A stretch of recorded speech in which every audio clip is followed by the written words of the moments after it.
اگرچہ بیرونی ماحول بدلتا ہے پر آسمانی بادشاہی ہرگز نہیں بدلتی. آسمان ہمیشہ وہی رہتا ہے جہاں وہ ہے. آسمان کی خواہش کرتے ہوئے ہمیں آگے بڑھنا چاہیے. صحیح؟ آئے ہم عبرانیوں باب 9 آیت 27 سے دیکھتے ہیں. اور جس طرح آدمیوں کے لیے ایک بار مرنا اور اس کے بعد عدالت کا ہونا مقرر ہے، اسی طرح مسیح بھی ایک بار بہت لوگوں کے گناہ اٹھانے کے لیے قربان ہو کر دوسری بار بغیر گناہ کے نجات کے لیے ان کو دکھائی دے گا جو اس کی راہ دیکھتے ہیں. خدا دوسری بار جس میں اس زمین پر آئیں گے، اس نبوت کے تعلق سے ایک بات ہے جس کے بارے میں ہمیں سوچنے کی ضرورت ہے. آپ لفظ ٹروما کو جانتے ہیں، صحیح؟ اس سے مراد ایسا جذباتی رد عمل ہوتا ہے جو کسی تکلیف دہ سانحہ کا تجربہ کرنے پر کسی کو ہوتا ہے، اور پھر وہی تکلیف دوبارہ محسوس کرتا ہے جب پہلے جیسے حالات ہوتے ہیں، حالانکہ ایسا دوبارہ نہیں ہوتا ہے. بنی آدم کو بچانے کی غرض سے 2000 سال پہلے خدا جسم میں زمین پر آئے تھے. جب وہ آئے تو انہوں نے بنی آدم کو بتایا کہ کیسے آسمان پر جا سکتے ہیں. اس کی وجہ یہ ہے کہ گناہگار خود سے راہ کو جان نہیں سکتے. ہمارے آسمانی لوگ بننے کے لیے خدا نے تمام طریقے بیان کیے تھے، تاہم یہودیوں نے مجسم خدا پر کانٹوں کا تاج رکھا، نیزے سے ان کی پسلی چھیدی اور انہیں مصلوب کر دیا، کیونکہ جس طرح وہ آئے تھے وہ ان کے سیکھے عام فہم سے مطابقت نہیں رکھتا تھا. ان کا درد اتنا شدید تھا کہ کتاب مقدس میں لکھا ہے کہ دعا کے دوران ان کا پسینہ خون کی بوندیں بن کر زمین پر ٹپکتا تھا. اس کی وجہ یہ تھی کہ وہ ایسی تکلیف دہ صورتحال کے بارے میں سوچ رہے تھے. اس کے متعلق محض ان کے سوچنے پر بات ختم نہیں ہوئی تھی، بلکہ اصل میں ان کی تصدیق کی گئی، تھوکا گیا اور مصلوب کیے گئے تھے. حتیٰ کہ لوگوں نے ان کے کپڑوں پر کرے ڈالے اور باری باری اسے پہننے کی کوشش کرتے رہے. باپ نے انتہائی شدید ذلت برداشت کی تھی اور ایسا بدترین درد جو کبھی کسی انسان نے محسوس نہیں کیا تھا. مگر انہوں نے دوبارہ اس جگہ آنے کا وعدہ کیا جہاں انہیں اس قسم کے ٹروما کا تجربہ ہوا تھا. اگر کسی گلی میں آپ کسی ڈاکو کے پھندے میں پھنسے ہوں تو کیا آپ واپس اس گلی میں جانا چاہیں گے، چاہے دن کا وقت ہو یا رات کا؟ لیکن ہمارے خدا دوبارہ اس جگہ آئے جہاں انہیں ایسے ٹروما کا تجربہ ہوا تھا. وہ کیوں واپس آئے تھے؟ کیا وہ سونا لینے واپس آئے تھے؟ وہ واحد سیارہ جہاں خدا کے ساتھ ناقابل رحم اور ٹروما کی حد تک ظلم کیا گیا تھا زمین ہے. آپ کے خیال سے کیوں باپ اس جگہ واپس آئے تھے؟ خدا ہماری نجات کے لیے آئے تھے. باپ کے آنے تک چونکہ ہم نجات نہیں پا سکتے تھے، اس لیے خدا آئے. حالانکہ یہ ایسی جگہ ہے جہاں انہیں ٹروما کا تجربہ ہوا تھا. بھائیوں اور بہنوں، جب ہم اس عظیم محبت کے بارے میں سوچیں جو خدا ہمیں دے رہے ہیں تو ہم ان معمولی باتوں پر جن کا ہم تجربہ کر رہے ہیں غالب آ سکتے ہیں، حتیٰ کہ دیگر بھائیوں اور بہنوں کی طرف سے تکلیف دہ اور غیر منصفانہ باتوں پر بھی. ہمارے خدا نے اس سے کہیں زیادہ بڑا درد سہا اور خاموشی سے صبر رکھتے ہوئے اس راہ پر چلے تھے. لیکن کیا ہوگا اگر ہم خدا کے فرزند اس قسم کی راہ پر نہ چل سکیں؟ کیا ہم مناسب طور پر خدا کی مرضی پر عمل پیرا ہیں؟ ہمیں کم از کم ایک بار اس کے بارے میں سوچنے کی ضرورت ہے. آسمانی باپ زمین پر آئے جہاں انہیں شدید ترین حد تک ٹروما کا تجربہ ان آسمانی گناہگاروں کے لیے ہوا جن کا مقدر موت تھا. تو پھر آج سے ہمیں اپنی زندگیاں کیسے گزارنی چاہیے؟ کیا آپ نے کبھی باپ اور ماں سے کہا ہے آپ نے دوسرے اراکین کے لیے ایسا کیوں کیا اور میرے لیے نہیں کیا؟ ہمیں ہمیشہ خوش رہنا چاہیے، ہمیں شکر گزاری کرنی چاہیے. اب ہمیں ضرور بالغ بننا چاہیے. اگر میرے گرد سب لوگ ہمیشہ وہ کریں جو میں انہیں کرنے کو کہتا ہوں تو میرے لیے کانٹوں کے تاج کا کردار کون ادا کر سکتا ہے؟ کون نیزے کا کردار ادا کر سکتا ہے جو مجھے چھیدے؟ کیا ہم کہہ سکتے ہیں کہ ہم باپ کے مشابہ ہیں اور اعتماد رکھتے ہیں کہ ہم ماں کے مشابہ ہیں؟ ان مشکلات سے ہمیں خدا کے مشابہ ہونے کے لیے خود کو بدلتے رہنا چاہیے. اگر ہم ہر طرح سے باپ اور ماں کے مشابہ ہوں تو ایسا کچھ نہیں کہ جب ہم آسمان پر جائیں تو آسمانی دروازوں کے محافظ فرشتوں کو جانچنے کی ضرورت ہو۔ بذات خود ہماری مشابہت ہی صداقت کی سند ہے، یہ سند یافتہ پڑتال ہے۔ چونکہ صرف ان کے بچے خدا باپ اور خدا ماں کے مشابہ ہو سکتے ہیں تو فرشتے کہیں گے آؤ ان دروازوں سے داخل ہو۔ ہمیں پرفضل طور پر باپ اور ماں کے راستے پر چلنا چاہیے، اور جب ہم ان کی راہ پر چلیں تو ہمیں کیا کرنا چاہیے؟ ہمیں شکر گزاری کرنی چاہیے۔ خدا نے ہمیں یہاں وہاں بہت سی ایسی چیزیں بخشی ہیں جن کے لیے ہم شکر ادا کریں۔ اس کے برعکس ہم شاید ہر روز یہ کہتے ہوئے شکایت کرتے ہوں مجھے یہ چاہیے یا مجھے وہ چاہیے، اور ایک بار بھی نہ کہتے ہوں آپ کا شکریہ۔ جب ہم نابالغ تھے ہم باپ اور ماں سے یوں دعا کرتے تھے کہ برائے کرم میرے لیے یہ اور وہ کیجیے، تاہم ایک بار جب ہم بالغ بن جائیں تو ہمیں کہنا چاہیے کہ ہر چیز کے لیے آپ کا شکریہ، آپ کی حمد ہو۔ مکاشفہ کی کتاب میں کیا کہا گیا ہے؟ آسمان میں فرشتے اور 24 بزرگ کیا کرتے ہیں؟ ہر روز وہ کہتے ہیں آپ قدوس ہیں، ہم صرف آپ کی حمد کرتے ہیں۔ کوئی یہ نہیں کہتا آپ نے مجھ پر تھوڑا فضل کیوں کیا جبکہ آپ نے اس رکن پر زیادہ فضل کیا۔ اس قسم کی باتیں آسمان پر وجود نہیں رکھتی۔ وہ صرف یہ کہتے ہیں کہ شکر ہو، ہم آپ کی تمجید کرتے ہیں، چونکہ آپ کو ان گناہگاروں کے لیے موت کے ٹروما کا تجربہ ہوا تھا تو ہم آسمان پر آنے کے قابل ہوئے۔ ہم اس کے لیے آپ کے از حد شکر گزار ہیں۔ ہم یہاں کیوں کر شکایت کر یا بڑبڑا سکتے ہیں؟ اسی لیے وہ ہر بات میں شکر گزاری کرتے اور ہمیشہ خدا کی حمد کرتے ہیں، یہاں تک کہ اگر اس عالمی وبا کرونا وائرس سے بھی زیادہ شدید مشکل آ جاتی ہے تو ہمیں ہرگز خدا کو بھولنا نہیں چاہیے۔ ہم ہمیشہ خدا کی عظیم محبت کو ذہن میں رکھیں۔ ہم لوکا باب 5 آیت 21 سے دیکھتے ہیں، اس پر فقیہ اور فریسی سوچنے لگے کہ یہ کون ہے جو کفر بکتا ہے، خدا کے سوا اور کون گناہ معاف کر سکتا ہے؟ یسوع نے ان کے خیالوں کو معلوم کر کے جواب میں ان سے کہا تم اپنے دلوں میں کیا سوچتے ہو؟ آسان کیا ہے، یہ کہنا کہ تیرے گناہ معاف ہوئے یا یہ کہنا کہ اٹھ اور چل پھر؟ لیکن اس لیے کہ تم جانو کہ ابن آدم کو زمین پر گناہ معاف کرنے کا اختیار ہے۔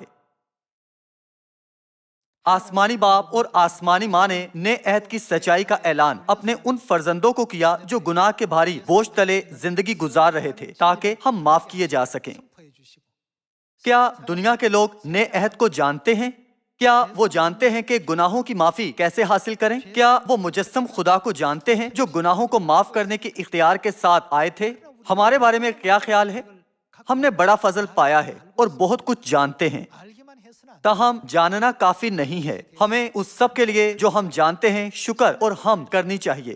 ہم خدا باپ اور خدا ماں یعنی روح اور دلہن کی خدمت کر رہے ہیں جو صرف اتنا کہہ کر ہمارے لاکھوں سالوں سے معاف نہ ہوئے گناہوں کو مٹا سکتے ہیں کہ تمہارے گناہ معاف ہوئے۔ ہم قادر مطلق خدا کی خدمت کر رہے ہیں، لہٰذا ہمیں اپنا ایمان اور آسمان کی امید کھوئے بغیر اس دنیا کے پھندے میں نہیں پھنسنا یا کسی معمولی چیز کی وجہ سے اپنی روح کو نہیں بگاڑنا ہے۔ قادر مطلق خدا ہمارے ساتھ ہیں۔ کیا خدا نے نئے عہد کی فسح کے وسیلہ اعلان نہیں کیا کہ جو میرا گوشت کھاتا اور میرا خون پیتا ہے وہ ہمیشہ کی زندگی اور گناہوں کی معافی پاتا ہے؟ لوگ کہتے ہیں کہ چونکہ معیشت بہتر ہوئی ہے تو لوگ معمولی سی پریشانی سے زیادہ بے صبر ہو جاتے ہیں۔ پرانے دنوں میں یہ فطری تھا کہ زیادہ لوگ ایک کمرے میں رہتے تھے۔ بے شک ہر کوئی ایسا نہیں کر سکتا ہے، تاہم آج کل زیادہ تر لوگ اکیلے رہتے ہیں، حتیٰ کہ ایک ہی خاندان کے دو لوگوں کو اکٹھا رہنا مشکل لگتا ہے۔ ہر ایک اپنا ذاتی کمرہ اور ذاتی جگہ چاہتا ہے، اسی لیے اگر کچھ ذرا سا بھی ناخوشگوار واقعہ ہوتا ہے تو یہ بڑا مسئلہ پیدا کر سکتا ہے۔ اسی لیے خدا نے کہا تھا کہ صیون کے فرزندوں کو ان باتوں پر عمل کرنا چاہیے چاہے بیرونی ماحول کیسا بھی ہو۔ آسمان کی بادشاہی ان کے لیے ہے جو روحانی ریاضت میں کامیاب ہو جاتے ہیں۔ کیا یہی وجہ نہیں کہ خدا بار بار دہراتے ہیں کہ میری باتوں پر عمل کرو؟ ہمارے گناہوں کے باعث ہم اب جسمانی جگہ پر قید ہیں، تاہم مستقبل میں جب ہم اپنے ابدی آسمانی گھر لوٹیں گے تو ہم اس وجہ کو سمجھیں گے کہ جب زمین پر خدا نے ہمیں ایسی کربناک صورتحال دی تھی جس کے لیے ہمارا صبر درکار تھا، تو اس کا مقصد ہمیں ہی برکت دینا تھا۔ ہم سمجھیں گے کہ باپ اور ماں نے ہمیں برکت دینے کے لیے کتاب مقدس میں وہ تعلیمات بخشی ہیں۔ کتاب مقدس کی 66 کتابوں میں خدا نے ہمیں وہ راہ دکھائی ہے تاکہ ہم آسمان پر جائیں اور ایک خوشحال زندگی گزاریں۔ ہمیں خدا کی تعلیمات پر عمل کرنے کی ضرورت ہے، ہم ایسا کرنے میں ناکام نہ ہوں۔